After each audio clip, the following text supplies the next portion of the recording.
Hello दोस्तों, स्वागत है आप सभी का एक बार फिर से हमारे YouTube चैनल ज्ञान स्टार प्लस में।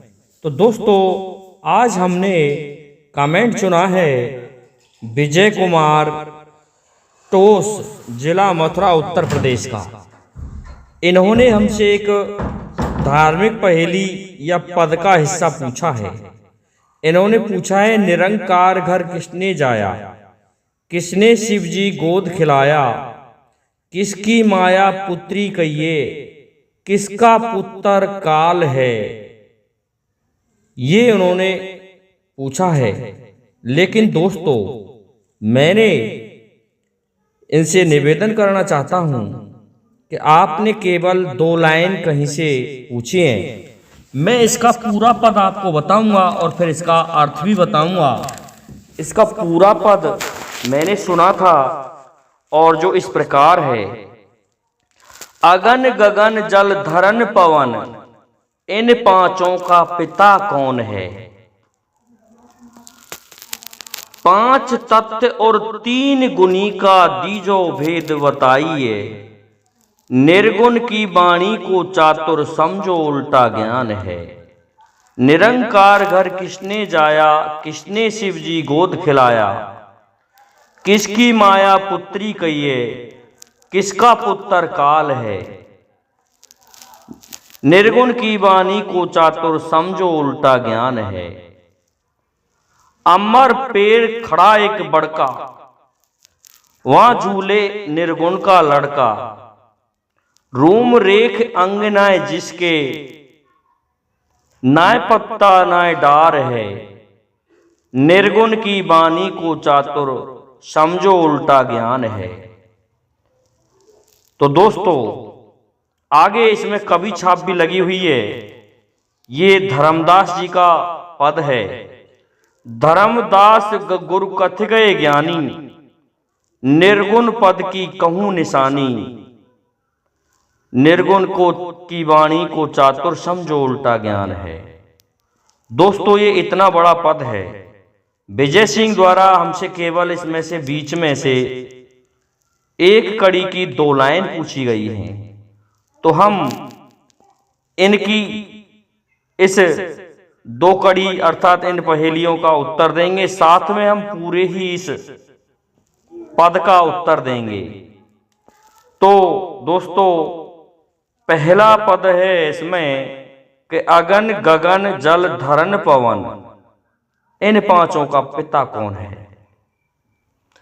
तो दोस्तों, अग्नि, आकाश, जल, धरती और पवन, इनका पिता कौन है, जिसे हम तत्सत कहते हैं, वही इनका पिता है।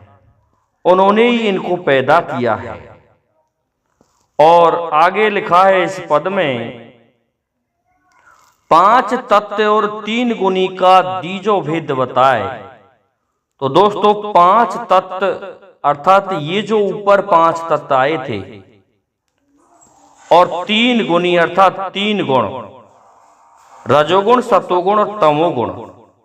और 5 तत्व हो गए अग्नि, जल, आकाश, पृथ्वी और वायु। इनसे मिलकर के एक जीव की उत्पत्ति हुई है। निर्गुण की वाणी को चातुर समझो उल्टा ज्ञान है। निर्गुण की वाणी को दोस्तों एक प्रकार से उल्टा समझना चाहिए। वो किस प्रकार से, आगे और पूछा इसमें, जो कि विजय कुमार की मुख्य लाइन आती है इस पद में से, कि निरंकार घर किसने जाया, किसने शिव जी गोद खिलाया। तो निरंकार भगवान किसने पैदा किया था और किसने भगवान शिव को गोदी में खिलाया था। तो ये भी दोस्तों उन्हीं तत्सत भगवान की माया है। उन्होंने ही निरंकार को पैदा किया था और उन्होंने ही भगवान शिव को गोद में खिलाया था, अर्थात भगवान शिव। और फिर आगे क्या लिखा है, देखो दोस्तों, किसकी माया पुत्री कहिए। ये जो माया है, ये किसकी पुत्री है और किसका पुत्र काल है, अर्थात काल किसका पुत्र है। तो ये सभी उस तत्सत भगवान के ही स्वरूप हैं, जिसे पूर्ण ब्रह्म कहते हैं।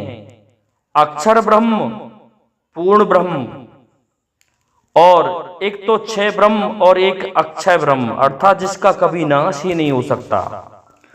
उस ब्रह्म के द्वारा ही ये जो शिव जी थे गोदी में खिलाए गए थे, और इन्हीं के द्वारा निरंकार पैदा किया गया था। इनकी ही माया पुत्री थी, और किसका पुत्र काल है? इनका ही पुत्र काल है। भगवान शिव को ही महाकाल कहा जाता है, लेकिन ये काल की पूछ रहे हैं, तो काल भी उस पूर्ण ब्रह्म का ही है। और आगे कहा है, अमर पेड़ खड़ा एक बड़का। आकाश में ऐसे समझो जैसे एक पेड़ खड़ा है बड़का, बट वृक्ष का, वहां झूले निर्गुण का लड़का। और जो निर्गुण भगवान है उनका पुत्र वहां झूल रहा है। रूम रेख अंग नाय जिनके, और उनके रूम रेख कुछ भी नहीं है, और ना पत्ता ना डार है। तो दोस्तों, ये जो निर्गुण ब्रह्म है वहां पर कोई पत्ता और डाली नहीं है, अर्थात वो पेड़ ऐसे समझो जैसे उल्टा हो। जैसे जैसे व्यक्ति समझता जाता है तो इसमें जड़ ऊपर जाके छटती हैं, पत्ते नीचे को होते हैं, क्योंकि इसे समझने के लिए बहुत एक सतगुरु की आवश्यकता होती है। और आगे कहा है कि धर्मदास गुरु कथ गए ज्ञानी, निर्गुण पथ की कहूं कहानी। तो ये धर्मदास गुरु का ये पद है। तो दोस्तों, इसे समझने के लिए हम चलते हैं हमारी एक पुस्तक भक्ति से भगवान तक। उसमें भगवान के सृष्टि रचने के समय 4 हिस्से किए गए हैं। उसमें एक बताया है पूर्ण ब्रह्म, जिसको अक्षय ब्रह्म भी कहते हैं, अर्थात उसका कभी क्षय नहीं हो सकता, कभी नाश नहीं हो सकता। एक है क्षय ब्रह्म, अर्थात उसका नाश हो सकता है। और एक ब्रह्म है अक्षरोति ब्रह्म, अर्थात केवल अक्षर, जिसको हम ओम कहते हैं, वह भी ब्रह्म ही है। और एक कहते हैं ब्रह्मा, ब्रह्मा को भी ब्रह्म ही कहते हैं, जिसने इस सृष्टि को रचा था।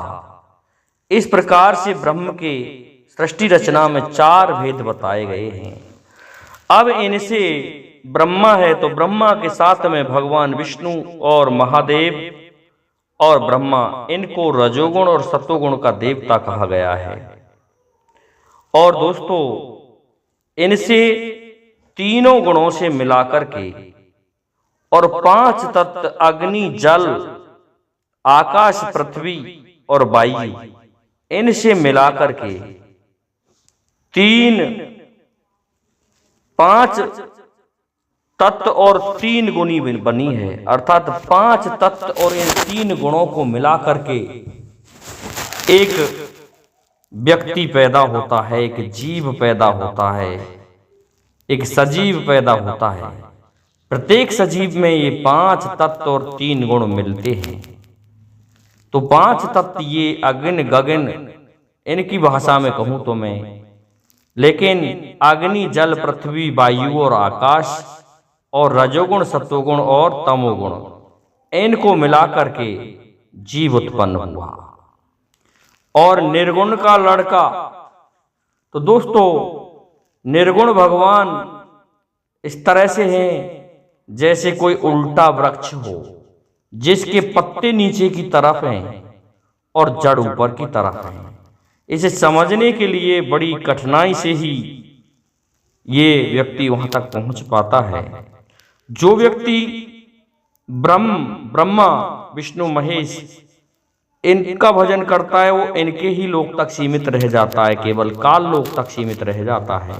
लेकिन दोस्तों, जिन्होंने काल को भी पैदा किया है, जिन्होंने भगवान शिव को भी गोदी में खिलाया है, और उनकी ही माया है, वह उनकी ही पुत्री है, और निरंकार को भी उन्होंने पैदा किया था, तो वो ब्रह्म है, पूर्ण ब्रह्म, जिसका कभी नाश नहीं हो सकता। उन्हें बनाया है ये पूरा संसार उन्होंने, तो उनसे मिलकर के इस प्रकार से निरंकार पैदा हुआ, और फिर निरंकार के बाद में निर्गुण पैदा हुआ, और निर्गुण के पश्चात जो उनका भी कोई लड़का पैदा हुआ था, जो आकाश में बढ़ के पेड़ पर बताया गया है, अर्थात एक भक्ति का पेड़ बताया है, बढ़ का मतलब। और उसके पश्चात में उन्होंने भगवान शिव रजोगुण तमोगुण इन सभी की उत्पत्ति की, और अग्नि वायु आकाश जल की उत्पत्ति करके एक इंसान को पैदा किया, और तब जाकर के ये सृष्टि चली। तो मैं समझता हूँ विजय कुमार जी, आपकी समझ में आपने जो पद या धार्मिक पहेली हमारे लिए लिखी है, उसका उत्तर समझ में आ गया होगा। इसलिए मैं आशा करता हूँ कि आप मेरे इस उत्तर से संतुष्ट होंगे। तो मेरे समस्त श्रोताओं और सब्सक्राइबर बंधुओं से मेरा निवेदन है कि आज के लिए इतना ही काफ़ी है। इसलिए आप सभी को मेरा ये वीडियो अच्छा लगा होगा, इसलिए इसे लाइक शेयर और सब्सक्राइब अवश्य कर दें। साथ ही बेल आइकन को भी प्रेस कर दें, जिससे कि हमारे वीडियो का नोटिफिकेशन आप तक पहुंचता रहे। दोस्तों, जय हिंद, जय भारत, जय जय श्री राधे, जय जय श्री राम।